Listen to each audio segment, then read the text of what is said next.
Hey, my name is Cody. I am a digital presenter for the PartsIPS. Today, I am going to talk about Whirlpool Timer Part #WP8557301. The Whirlpool Timer Part #WP8557301 is a replacement timer for a variety of Whirlpool washers and dryers. It is used to control the length of time that the washer or dryer runs during a cycle.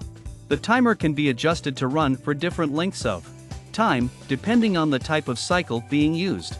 It also has an override switch that allows the user to manually start and stop the machine without having to adjust the timer.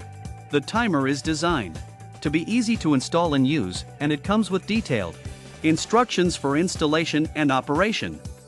This part fixes the following symptoms. This part is a timer for a Whirlpool dryer. It is used to control the length of the drying cycle and can fix symptoms such as the dryer not starting, not advancing through cycles, or not shutting off. Here is how you install this part. 1. Unplug the appliance from the power source. 2.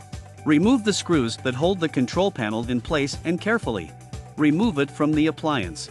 3. Locate the timer on the back of the control panel and disconnect any wires connected to it. 4. Remove any mounting screws that hold the timer in place and carefully remove it from the appliance. 5. Install the new timer by connecting any wires to it, then securing it with mounting screws if necessary. 6. Reinstall the control panel and secure with screws, then plug in your appliance to restore power. You can buy this part from www.PartsIPS.com.